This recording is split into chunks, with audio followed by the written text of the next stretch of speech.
Welcome back, everyone.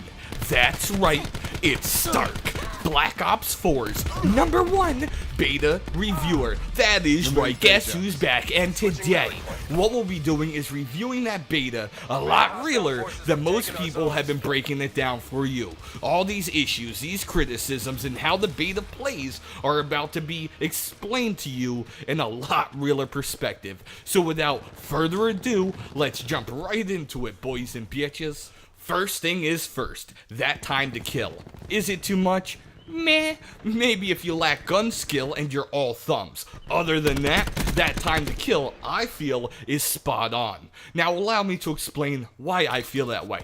If you know me at all, you would know that I am the OBJer, the #1 OBJer, matter of fact, the most captures across almost every Call of Duty for years, not so much the Slayer. However, my KD in this game is a 5 times multiple than it has ever been thus far. And why is that? How is that? Let's break it down realer.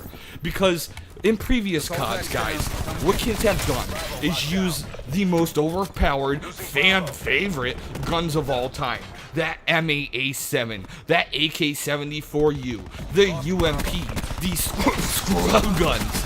And what they've done is spray and prayed and instantly melted people and gotten kills that they didn't necessarily deserve and tricked themselves into thinking that they were better than they actually are. Now, a big part of this actually goes into the obstacles and the cover that is actually provided throughout this game. For the first time in almost all of Call of Duty history, cover is working how it should have always worked from the get-go. See, previously you could just spray and pray me through a tank, through a concrete wall, through 20 buildings. Not anymore. And that's why people are having such a hard time getting kills, because the cover is actually working how it should work, and people just don't know how to work around the cover to get those kills. Now, if you pay attention to my gameplay, you're going to see that I have no issue doing it, because this is how I've played for years. That time to kill, to me, is spot on, because I work around the objects people hide behind. Their little head glitches, man, don't mean nothing. And the guns that they use aren't really, they work as the guns that should work. You're not shooting me across the map with an SMG and 2 shots. That shit does not fly this year, and that's no problem for me. I love it. The guns work how they should work in the cases that they should be working in. So if you have an issue with the time to kill, all you have to do is get some gun skill. Learn that predictive recoil pattern and shoot people the way they should be shot, and you will get those kills. If you want to cry about the time to kill, then maybe, just maybe, you're not half as good as you ever thought you were. So sorry, Charlie. The next topic that most people have been crying about is this armor. Oh, everybody's using armor, I can't get a kill. Well, this goes hand in hand with the last one, guys. First off, I didn't use armor at all. Secondly, I didn't use armor-piercing rounds at all. And still, once again, my KD was better than it's ever been, and I've had no issue killing anybody. So, as far as armor goes, I really personally do not understand why people cry about it. Yes, it's cheap. It should not be in the game. If it's working how people are crying about, it's working. But for me, as long as I aimed for the head and I was on point, my gun skill beat them every time. So it didn't really faze me at all. Now, another hot topic that we're going to bring up today is these score streaks. Now, I've been watching a lot of YouTubers do their reviews, and a lot of people have been complaining about these score streaks being underpowered. Why? First off, guys, when I'm watching your videos, it blows my mind how you don't understand how you're not using the score streaks properly. What a lot of these people are doing are getting the highest score streak out of a care package and just instantly using it without actually properly using it. So let me break this down realer and explain. Yes, there are a lot of buildings in this game, and what people want to do and what they train themselves to do is they want every map to be like jungle, every map to be like wasteland, every map to just be open to let score streaks do all the killing for them. Here's a news flash. Everybody wanted boots on the ground, right? So we have boots on the ground. How many of us really wanted boots in an airplane? Think about that. So if you want boots on the ground, why are you really complaining about AC-130s and chopper gunners and how they're not working when that's really not Call of Duty, bro? I mean, I understand kill streaks are part of Call of Duty, but you're in a chopper. You're getting score streaks that are doing work for you. Your KD doesn't reflect your actual skill.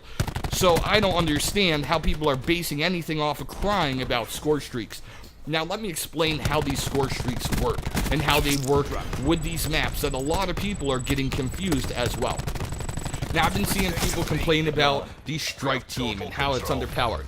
Not at all. I see people saying how the AC-130 doesn't work because there's so much building. Meh, not at all. Now this is the thing, if you're using the score streaks how they should be used and you're earning them the way they should be earned, then what you should be doing is having yourself a ground-based score streak paired with an air score streak. Then what you do is you call them in at the same time. Now, a lot of people have issues with their strike team because A, when they call them in, they send them or they rally them. If you don't do anything, then the strike team will go out and get the kills on their own for you. So don't rally, don't send, just let them go do their thing.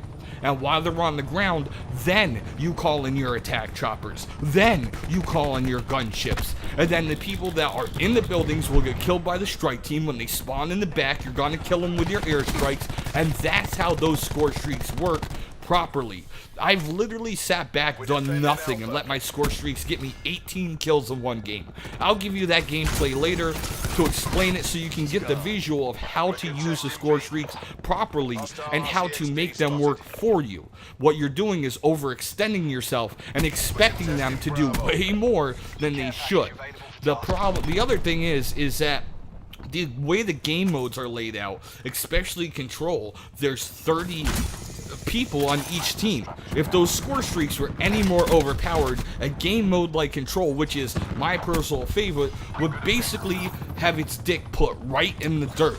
No one would give a fuck about it because a round would start and then boom, score streaks would kill 30 people. Think about that. You have to balance it. And as for score streaks go, I think they did a great job at balancing it all out. What's next on the list? Specialist? Let's touch on this for about 2 seconds.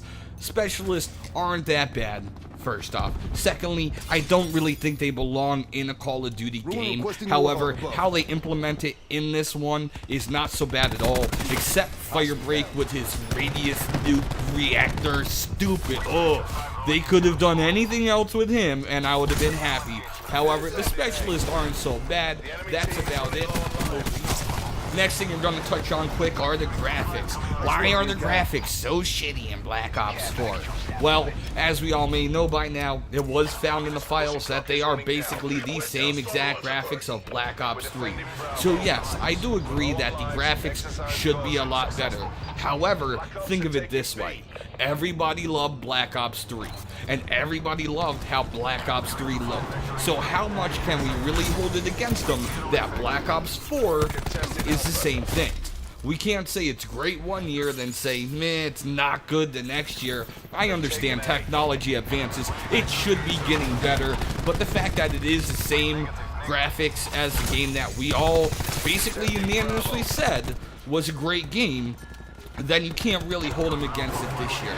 We're just going to have to suck it up. Now, guys, what I really want to touch on are the maps and the movements. Is the movement too much? Are the maps too much? First off, let's start with the movement.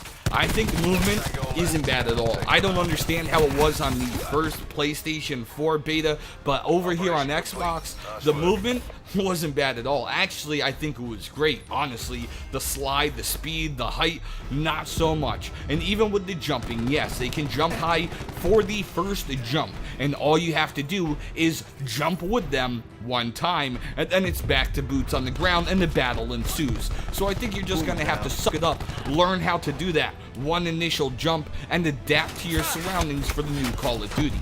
Now, I do think the height, though, goes with the maps. because there's certain spots in these maps that you can jump to that are very, very sneaky, that I guarantee that 95% of you didn't even know existed.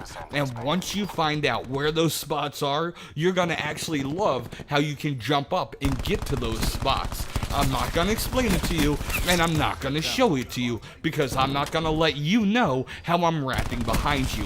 However, do know that they do exist, and you have to learn them on your own, and then you will learn to appreciate the jumping mechanic. Now, as for the maps, are they too much? Is there too much to them? No, but I understand why people cry about it. Allow me to explain.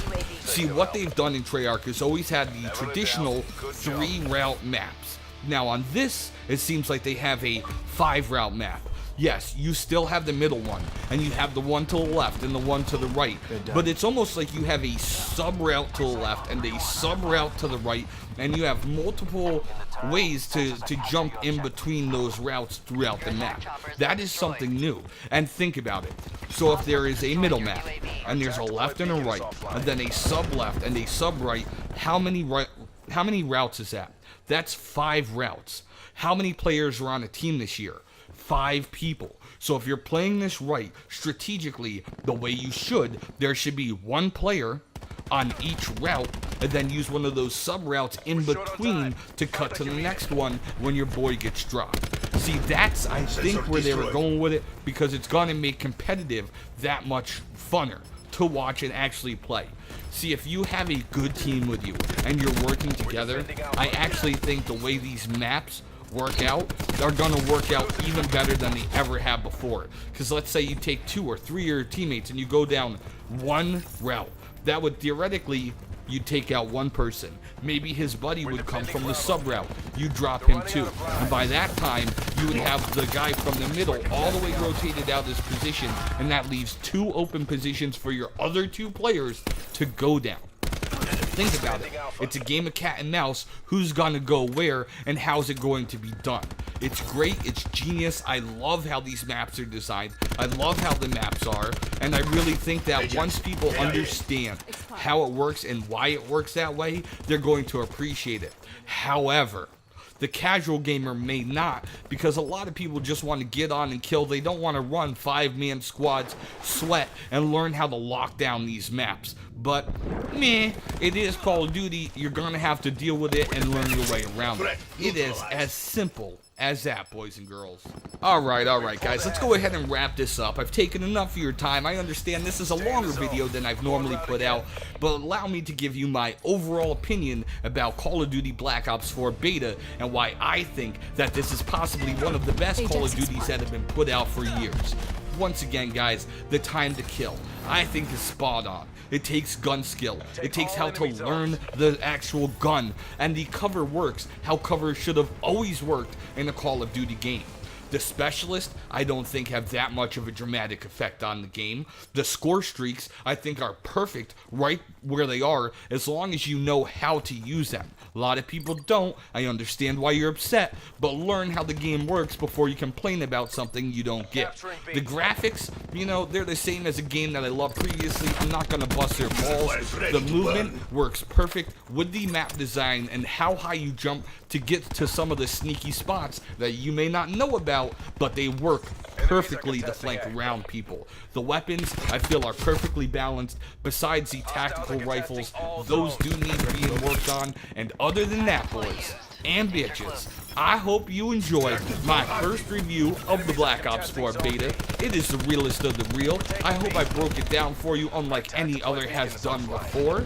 And without any more taking up of your time, I'm gonna get back to it right now. Have a beautiful day. Until next time. Enemy down. UAV available for tasking. Enemies contesting Alpha. UAV above. Commencing surveillance.